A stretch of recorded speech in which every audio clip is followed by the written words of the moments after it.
Bonjour chers amis, nous vous proposons dans cette vidéo l'étude d'une fonction de baccalauréat, f de x égale 1 plus 4 fois le logarithme népérien de x plus 1 sur x plus 1.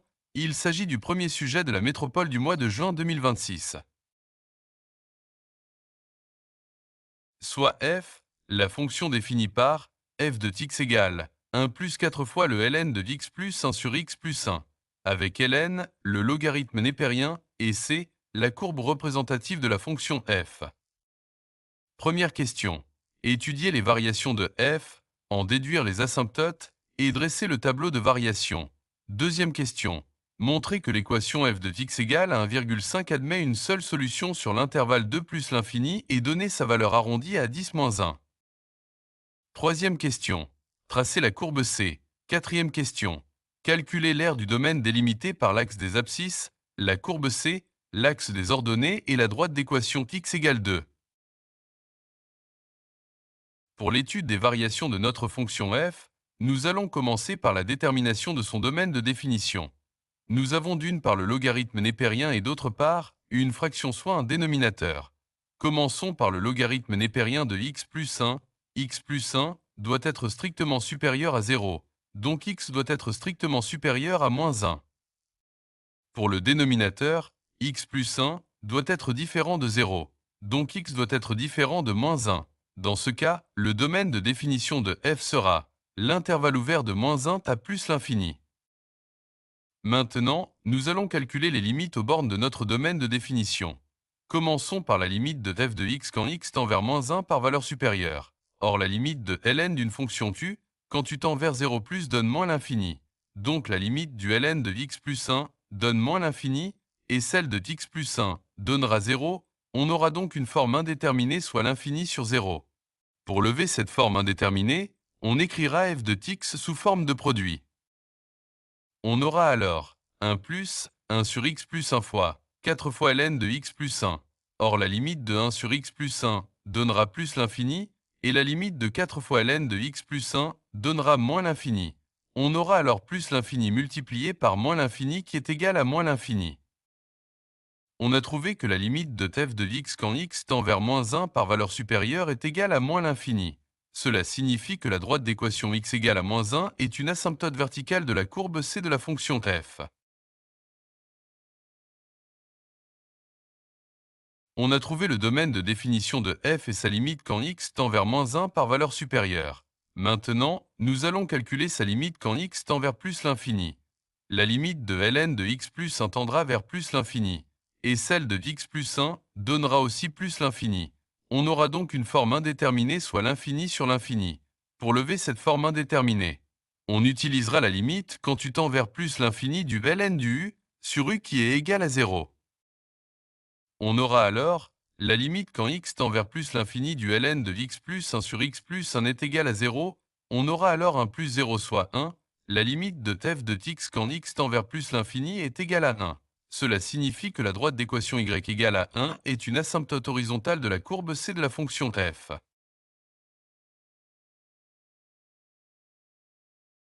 On a calculé les limites aux bornes du domaine de définition et on a trouvé les deux asymptotes de la courbe C de la fonction f. Passons maintenant au calcul de la dérivée f' de f. Sur notre domaine de définition, le polynôme x plus 1 est dérivable. De même 4 fois le logarithme népérien de x plus 1 est dérivable. Donc 4 fois le logarithme népérien de x plus 1 sur x plus 1 est dérivable. Donc f de x soit 1 plus 4 fois le logarithme népérien de x plus 1 sur x plus 1 est dérivable. Pour calculer la dérivée, on utilisera la formule de la dérivée de u sur v, qui est égale à u' fois v, moins u fois v' sur v carré. On aura alors f' de x égale à la dérivée de temps, plus la dérivée de 4 fois le ln de x plus 1, fois x plus 1, moins 4 fois le ln de x plus 1, fois la dérivée de x plus 1 sur x plus 1 au carré. Or la dérivée de temps est égale à 0. La dérivée de x plus 1 est égale à 1.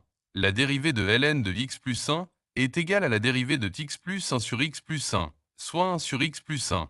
En remplaçant ces résultats dans notre formule de f', la dérivée de f, on aura 0 plus 4 fois 1 sur x plus 1 fois x plus 1 moins 4 fois le ln de x plus 1. fois 1 sur x plus 1 au carré. En développant ces termes de notre dérivée f' de x et après calcul, on obtient f' de x égale à 4 fois 1 moins le ln de x plus 1 sur x plus 1 au carré. Dans notre étude des variations de la fonction f de x et après calcul, nous avons trouvé la dérivée f' de x égale 4 fois 1 moins le ln de x plus 1 sur x plus 1 au carré. Or 4 est un nombre positif, et sur notre domaine de définition x plus 1 est strictement positif. Cela signifie que le signe de f' de x dépendra du signe de 1 moins le ln de x plus 1. 1 moins le ln de x plus 1 est supérieur ou égal à 0, implique moins le ln de x plus 1 supérieur ou égal à moins 1. Donc ln de x plus 1 est inférieur ou égal à 1, x plus 1 est inférieur ou égal à e puissance 1, x est alors inférieur ou égal à e moins 1. Traçons sur un axe le signe de f' de x. Or la fonction f est définie juste sur l'intervalle allant de moins 1 à plus l'infini. f' s'annule en e moins 1. Donc de moins 1 à e moins 1, f' de x est positive et de moins 1 à plus l'infini f' de x est négative. Après le domaine de définition, les limites à ces bornes, le calcul de la dérivée et son signe, nous allons tracer le tableau de variation de notre fonction f, calculant d'abord l'ordonnée du sommet dont l'abscisse est e-1 où la dérivée s'annule. F de e-1 est égal à 1 plus 4 fois le ln de e-1 plus 1 sur e-1 plus 1. Après calcul, on trouve f de 2-1 égale à 1 plus 4 sur e. Donc les coordonnées du sommet sont e-1, 1 plus 4 sur e. Traçons maintenant notre tableau de variation. F est défini pour x allant de moins un non inclus, à plus l'infini. F' de x s'annule en e-1. Elle est positive entre moins 1 et e-1, et négative de e-1 à plus l'infini. Donc f de x est croissante de moins l'infini vers le sommet et elle est décroissante de ce sommet vers 1. Le tableau est cohérent. Ainsi nous avons terminé l'étude des variations de la fonction f. Passons maintenant à la deuxième question. Montrez que l'équation f de x égale 1,5 admet une seule solution sur l'intervalle 2 plus l'infini et donner sa valeur arrondie à 10-1. On constate d'après le tableau de variation que f est continue et strictement décroissante sur l'intervalle 2 plus l'infini. Calculant f de 2, on aura un plus 4 fois le ln de 2 plus 1 sur 2 plus 1. Après calcul, on trouve 2,465. 1,5 est compris entre la limite de f de x quand x tend vers plus l'infini et f de 2 soit l'intervalle 1, 2,465, l'abscisse x0 correspondant est bien compris entre 2 et plus l'infini comme montré sur le tableau de variation. D'après le théorème des valeurs intermédiaires, f de x égale à 1,5 admet effectivement une solution x0 qui est comprise entre 2 et plus l'infini. Puisque f est strictement décroissante, cette solution est unique. Pour trouver cette valeur x0, on utilisera la calculatrice. Après consultation des valeurs sur la calculatrice, on trouvera x0 proche de 25,1. Cette valeur est approchée de 10 puissance moins 1, soit un seul chiffre après la virgule. Passons maintenant à la troisième question. Tracez la courbe C. Pour résumer, f de x est croissante de moins l'infini vers son sommet, puis elle est décroissante de ce sommet vers 1. La droite d'équation x égale à moins 1 est une asymptote verticale de la courbe C, et la droite d'équation y égale à 1 est une asymptote horizontale de la courbe C. Afin de tracer notre courbe, on va nous faire aider par le point d'abscisse 0, car le ln de 1 est égal à 0, on aura alors f de 0 égale à 1 plus 4 fois le ln de 1 sur 1, soit f de 0 est égal à 1, donc la courbe C passe par le point d'abscisse 0 et d'ordonnée 1. Pour tracer la courbe C représentative de la fonction f dans le repère orthonormé OIJ, on commence par placer notre sommet dont l'abscisse est e-1 et l'ordonnée 1 plus 4 sur e, et le point trouvé de la courbe C, d'abscisse 0 et d'ordonnée 1, l'asymptote verticale x égale moins 1, ainsi que l'asymptote horizontale y égale 1. Puis on trace notre courbe C qui monte d'une façon asymptotique avec la droite x égale moins 1 et ce, jusqu'à son sommet. Puis elle descend de ce sommet vers 1 en rejoignant son asymptote horizontale y égale à 1. Ainsi on a tracé la courbe C de la fonction f. Passons maintenant à la dernière question. Calculez l'aire du domaine délimité par l'axe des abscisses, la courbe C, l'axe des ordonnées et la droite d'équation x égale 2. Utilisant le graphe suivant de la courbe C, l'aire ou la surface recherchée est délimitée par l'axe des abscisses. L'axe des ordonnées soit y' au y. la droite d'équation y égale à 2 et la courbe C.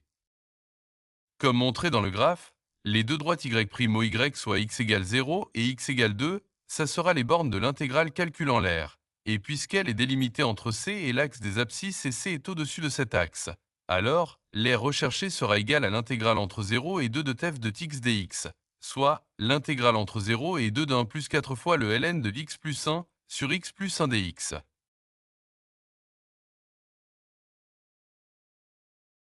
On a trouvé que l'aire recherchée est égale à l'intégrale entre 0 et 2 de 1 plus 4 fois le ln de x plus 1 sur x plus 1 dx, soit l'intégrale entre 0 et 2 de 1 dx plus l'intégrale entre 0 et 2 de 4 fois le ln de x plus 1 fois 1 sur x plus 1 dx.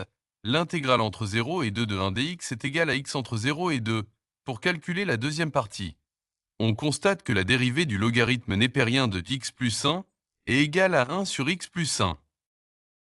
Or 4 fois le ln de x plus 1 sur x plus 1 peut s'écrire sous la forme 4 fois le ln de x plus 1 fois 1 sur x plus 1, qui est sous la forme 4 fois u', avec u égale au ln de x plus 1, les primitives de 4 fois u' sont égales à 4 fois 1 demi de u au carré plus une constante réelle c. Donc, les primitives de 4 fois le ln de x plus 1 fois 1 sur x plus 1 sont égales à 4 fois 1 demi du ln de x plus 1 au carré plus une constante réelle c. Donc l'aire sera égale à x entre 0 et 2, plus 2 fois le ln de x plus 1 au carré entre 0 et 2. Après remplacement et calcul, on trouve l'aire recherchée est égale à 2 plus 2 fois le logarithme népérien de 3 au carré en unité de mesure d'air. Chers amis, ainsi nous avons terminé cet exercice. N'hésitez pas à nous suivre et nous laisser vos appréciations. Bon courage et à bientôt. Merci.